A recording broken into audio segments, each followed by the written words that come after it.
Salut les loulous. Alors aujourd'hui on va parler de la conduite de la moto en ville.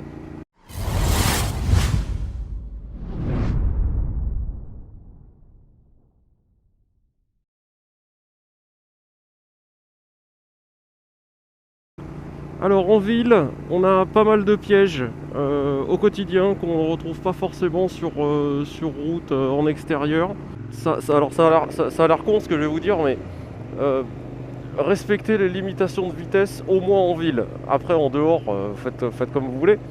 Mais en ville, en fait, on a tellement de sources de pièges qui peuvent nous sauter finalement à la gueule en un rien de temps, que si on roule aux limitations et qu'on a respecté un minimum les distances de sécurité avec ceux qui nous précèdent, et du coup ça devient beaucoup plus facile de désamorcer une situation complètement imprévisible et qui pourrait nous foutre facilement dans la merde. Alors c'est con ce que je vais dire parce qu'on se dit ah tiens en ville du coup on va essayer d'arriver peut-être avant l'autre au prochain feu, avant lui, etc. Non, à la limite vous en foutez de ça. En ville, essayez de rouler tranquille, voilà. Finalement faites comme si quand vous circulez, faites comme si vous étiez en bagnole quoi. Je veux dire, là, vous prendrez le moins de risques possible de voir un mec qui vous déboule devant vous parce qu'il vous a pas vu arriver, etc. Au moins, voilà, si vous êtes aux limitations et que vous avez laissé un peu de distance avec le mec qui est devant vous, ce sera beaucoup plus facile, finalement, à gérer une situation un peu délicate que si vous étiez, vous étiez en train de rouler un peu plus vite, machin. Voilà, ce sera toujours plus simple à gérer. Alors maintenant, on va parler donc des remontées de fils de voiture en ville. Généralement en ville, on a rien d'autre à remonter que des fils de bagnole au feu rouge. Comme maintenant. Voilà. Hop là. Alors, ça, j'invite tout le monde à le faire. À remonter les fils au feu rouge. Euh, Pourquoi? Tout simplement parce que moi, j'aime pas être, surtout à moto, autant en voiture, ça me dérange moins, mais à moto, j'aime pas être le dernier de la file. Tout simplement parce que il y aura toujours un Kekos qui va arriver à fond de balle sur le feu et qui va oublier de freiner ou qui va se prendre une plaque glissante ou un truc comme ça et qui va faire de moi un kebab entre lui et la voiture qui est devant moi. Donc, dans la mesure du possible, ne soyez pas le dernier de la file à un feu rouge. Même si vous ne pouvez pas forcément être le premier parce que vous n'aurez pas pu remonter toute la file, si vous n'êtes pas devant, ou même si vous êtes devant, ne soyez pas non plus au milieu de la voie. Essayez d'être sur la gauche le plus possible, à la limite finalement de la voie médiane, quoi. Au moins comme ça, si jamais vous sentez que ça pue par rapport à une situation qui est en train d'arriver derrière vous, vous aurez toujours la possibilité de dégager sur un côté. Alors que si vous êtes au milieu, au milieu de votre voie, finalement, à part aller tout droit, vous ne pourrez pas faire grand chose. Mais aller tout droit sur un croisement à feu, ça veut dire que soit vous allez le griller et vous mettre en danger, alors que si vous êtes plutôt sur un côté de la voie, et le mieux étant à gauche, parce que ça vous permet de vous échapper soit à gauche, soit à droite, voilà, c'est quand même plus simple de gérer ce genre de situation. De plus, quand vous remontez une file de voiture, faites très attention à avoir un différentiel de vitesse, mais alors extrêmement faible. Parce que vous avez toujours des gens qui au dernier moment vont se sont plantés de voie ou quoi, et qui vont se mettre à changer de voie juste devant vous, parce qu'ils vous auront pas vu arriver dans leur rétro, parce qu'ils ne les regardent pas, ou ils n'ont pas fait attention, ils pensaient à autre chose, etc. Donc faites super gaffe à ça. À la limite, moi il y a quelque chose que je fais assez souvent quand je remonte les fils de bagnole, c'est que je cherche le regard du mec dans le rétro. Au moins, je suis sûr qu'il m'a vu. J'aborde la remontée de fil beaucoup plus sereinement. Petite parenthèse, si le mec est au téléphone quand vous remontez la file, même s'il vous a vu dans la rétro, à cause de finalement du fait qu'il soit au téléphone, dans les 10 secondes qui vont suivre, il aura oublié que vous étiez là, quoi. Donc faites encore plus gaffe.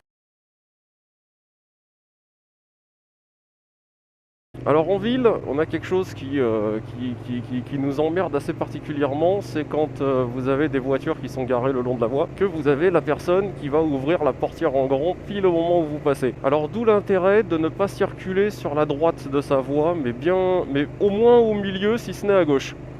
Voilà, comme ça, vous évitez tous les problèmes. Là par exemple, si j'ai une bagnole ou un camion qui décide d'ouvrir sa portière en grand, bon, à la limite, il me dérangera moins que si je m'étais mis comme ça.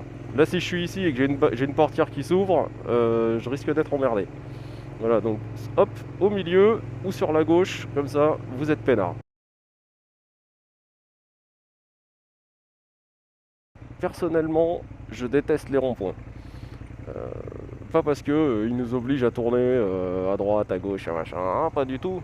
C'est parce que les ronds-points, c'est des patinoires en puissance. Le conseil que je vous donne sur les ronds-points, et pour l'avoir vécu plusieurs fois, parce que malgré tout, je suis principalement un rider citadin, on va dire. Les ronds-points, toutes les merdes qui glissent, grasse, gasoil, toutes les saloperies qui font qu'on se casse la gueule, sont sur l'extérieur. À cause de la force centrifuge, quand on tourne autour du rond-point, bah, toutes les merdes se déposent sur l'extérieur du rond-point.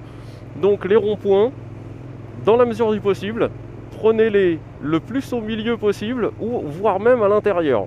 Là, vous n'aurez pas trop de merde glissante qui se seront accumulées à cet endroit-là et vous pourrez passer plus tranquillement. Alors ça, c'est valable que ce soit sec ou mouillé par terre, hein.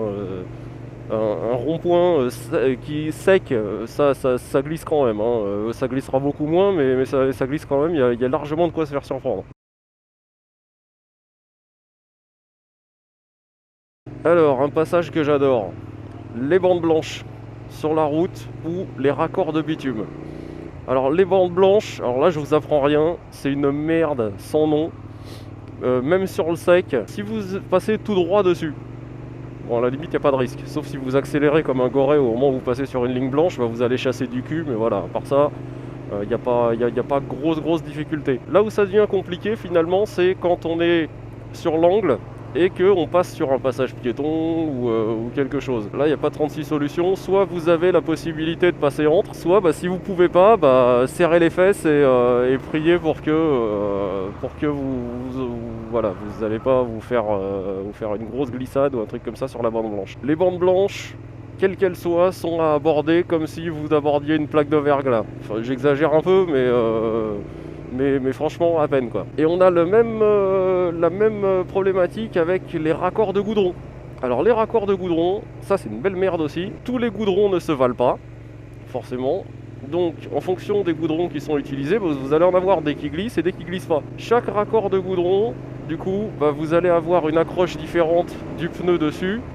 Et bah, vous pouvez être très bien en train de prendre un virage sur l'angle sur un type de goudron et hop, il y a un raccord de goudron juste après et vous allez vous foutre au tas parce que le goudron n'est pas d'aussi bonne qualité, il n'a pas les mêmes propriétés d'adhérence, etc. Donc vous allez rapidement vous retrouver dans la merde. Alors mention spéciale aussi pour le goudron, surtout sur les raccords qui brillent, etc. Quand il fait très chaud, ce goudron-là a tendance, alors je vais pas dire à fondre, mais il se liquéfie un petit peu. Et on se retrouve à avoir un goudron qui devient hyper glissant, donc ça peut devenir aussi une situation de piège. Voilà, donc je pense avoir un peu fait le tour de la question. Donc s'il y a des points que j'aurais oubliés, bah, n'hésitez pas à me le signaler dans les commentaires. Donc sur ce, bah, écoutez, je vous dis à bientôt, sortez couverts et soyez prudents. Allez, à plus.